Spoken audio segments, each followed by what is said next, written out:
Hi everyone. My next plan is to revise what I recorded in Japanese concerning philosophical topics with some English terms. I want to talk about the same topic in English this time. My motivation to do that is because I watched TV programs by Brian Maggie. He talked about plural topics about philosophy in a very interesting mode of speech. What's that, first and foremost? Husserl's basic approach went something like this. For each one of us, there is one thing that is indubitably certain, and that is our own conscious awareness. Therefore, if we want to build our knowledge of reality on rock-solid foundations, that is the place from which to start.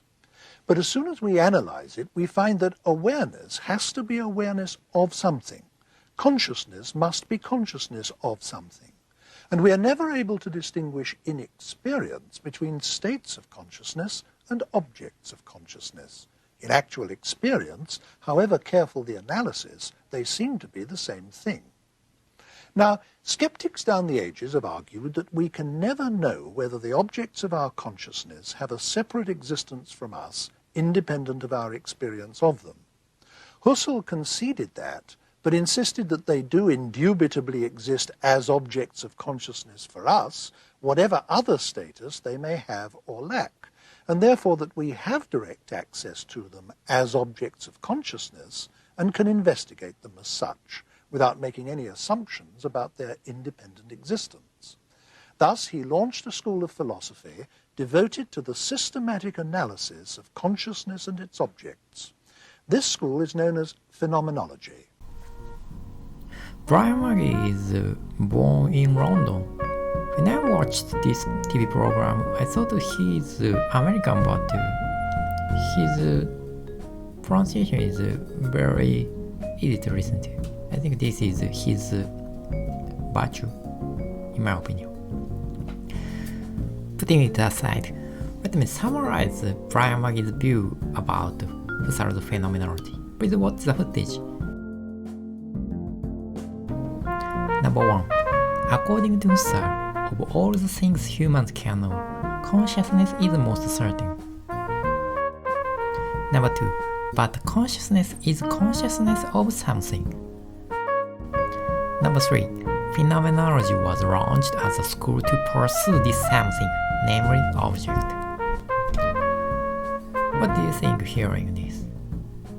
Surely, soon after hearing this, it is difficult to judge whether or not these views are correct. But according to philosophy specialists, Husserl's views are attributed to the modern line of thought, namely Descartes' epistemology, Locke's epistemology, and so on. Because Husserl referred to consciousness as the rock-solid foundation, as Brian Maggie said. Putting an emphasis on consciousness is the characteristic of the past epistemologists like Descartes or Kant. So in this very respect, we can say that Husserl's phenomenology is a pure descendant of the past epistemologists. And in this respect, we may say that there is nothing new in Husserl's phenomenology. This opinion is so critical, but within this video, let me conclude here. Thank you for watching and thank you for listening.